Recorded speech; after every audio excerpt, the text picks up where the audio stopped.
In today's video, I have got a lot to be getting on with. I need to build the remaining 3 outstands for the weird skylight window things that I'm building. And then I am finally going to attempt at installing one. And because I've still got that skylight that arrived broken, I thought that is the perfect one to use and try and see if the weird ladder thing that I built actually works and that it's actually possible to get the skylight to where it needs to be, because the land is all over the place. There is quite a few tons of soil from where I was leveling the area, and that is not how it will be staying forever. I've seen some comments saying that the ground is extremely close to the frame in places near where the front door to the tiny house is.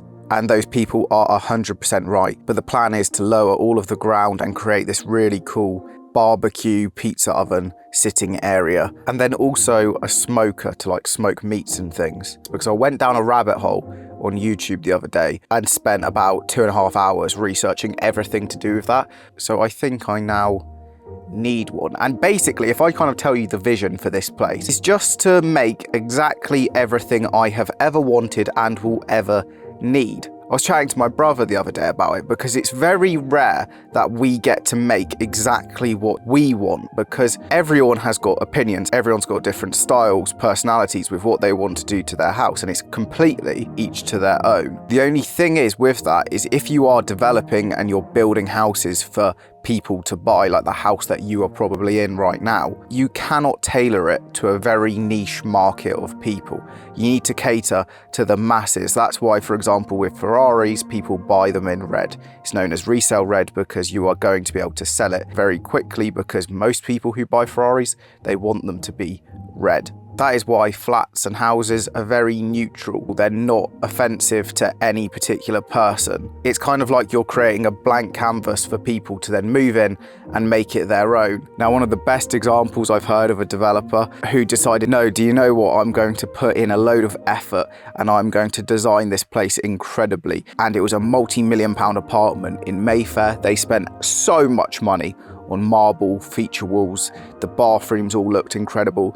And the person who ended up buying this multi-million-pound apartment ended calling up the developer as soon as they bought it and were like, do you mind coming back and redoing the apartment? They wanted a different color marble. They wanted the kitchen moved. So after all of that thought and money, everything just got redone. All of that amazing marble just ended up going to the skip, which is super wasteful. Another weird example of just the super rich in London and how their world works. This one person spent probably $5,000 on a bathtub, and the woman whose house it was there when the bath got delivered. Now, when the builders that I know unboxed it, she really didn't like the bath. Now, what would you do if you spent a load of money on something and you didn't like it?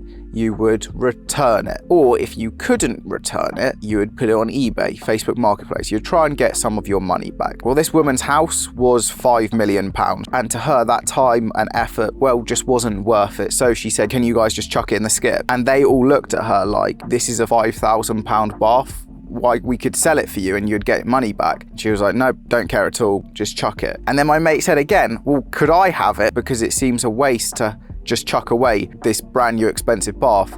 And she said no, because she paid for it, and she made them smash it with a sledgehammer in the skip. Now, to me, that is just the weirdest. I don't even understand the sort of brain of someone who would make people do that. And there's quite a lot of rich people that I've met in London where I can't even comprehend some of the stuff. And this woman, she hadn't made her money. And not to rant about this too much, but I do truly believe there's a massive difference in self-made people and people who come from money. I've witnessed it so many times, and it's almost like the people who come from insane trust fund backgrounds, they have no appreciation or can't even comprehend money. Like, for example, my brother, he knows this person who in his limited company that he inherited, meaning he did zero work, he was just born and then he inherited this company. The liquid cash value within that business was £1.2 billion.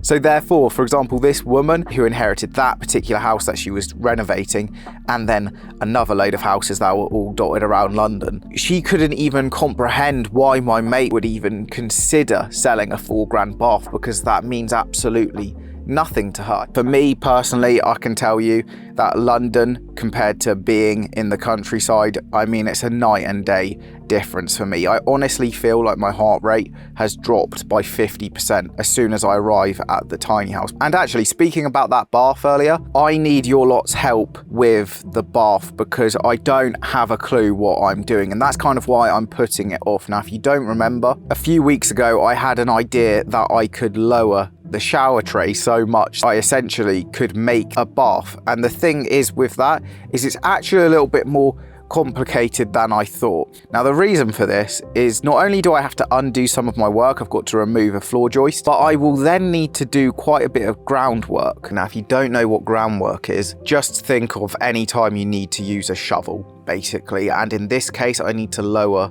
the ground, and then I even need to put hardcore, which I think is type 1, I could be wrong on that, but it's basically just lots of chunks or concrete, brick, whatever, to kind of create a hard base. Now, I might actually just make it out of concrete because I do have a cement mixer, and I think that actually might be a better idea. But the reason for making that is so there's an extremely strong base, and obviously for a bath, a meter cubed of water weighs a ton. Water weighs a lot, and normally that would be fine with like a freestanding bath because that weight would then be transferred onto the floor, which then gets transferred to the floor joist, then that gets transferred to the frame, and the frame is then connected to concrete blocks, and then that goes through into the ground. Now, as long as the ground is properly done, it should never ever move, and especially because I've got such gravelly soil here, the house should always be super stable. The main issue with this idea though is cold bridging. If you don't know what cold bridging is, well, it's also known as thermal bridging. And just think of transfer of heat. For example, you watching this right now, if you went up to a window and it's cold outside and you put your hand on the glass, well, your hand would feel extremely cold very quickly. Now, at the same time as your hand feeling cold, you're also losing heat from your hand because that is going to get transferred to the glass. Now, that is almost exactly what will happen to this bath if I don't do all the right insulation, because in my head right now it is going to go porcelain tiles because marble is just way too expensive, and then behind that you have got adhesive mortar, whatever you call it, and that sticks the tiles to the tile backer board. The tile backer board has got a thin layer of insulation, call it 1 centimeter, then that will be connected to a timber frame to create the shape of the bath that I make. Now, within that wooden frame, yes, I can put a lot of insulation, but eventually the heat will surely go through the timber into the concrete slab that I make, and therefore that could allow all of the hot water from the bath to now go into the ground, and therefore make that hot bath actually now become a warm bath very quickly because there'd be so much heat loss. And speaking earlier about rich people in London, I have heard some stories about people who have gone through insane measures to get marble and stone carved baths into their houses. Just think about that. Baths themselves probably cost between £10,000 and £20,000 to get made. And then these people closed off the roads, and in some cases they had part of the second floor of their house deconstructed, like the entire window area opened up so that they can then get the crane into that bathroom. And it's not just that, they then had to have the entire floor reinforced so that it could hold the weight of the tons of marble that this bath was made out of.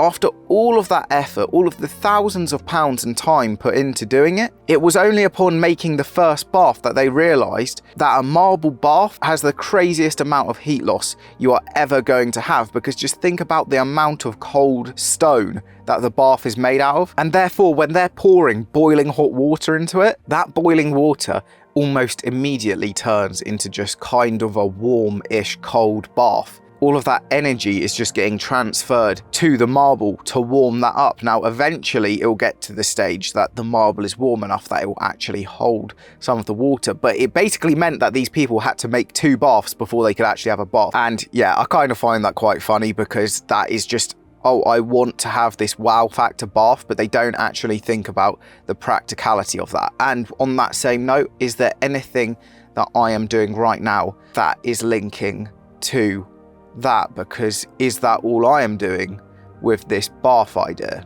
Now, if I do enough insulation, it could be fine. Honestly, I'm a little bit concerned about this idea because I've never made a bath before. There's another concern, that is if I'm tiling it and now you're walking on this area, and then when you've got that amount of water in it, if there's any defect in a porcelain tile, I'm quite concerned that the tile could snap in half. But it would only snap in half if I'd messed up something. So I want to stop worrying and I'm just going to send it. If you enjoyed the video, subscribe if you're new and sign up to my weekly newsletter, because this week we got into all things developing, how I buy land off market, and it's all going to be happening. So there's a link in the description, click it, sign up, and I will see you probably tomorrow in a bit.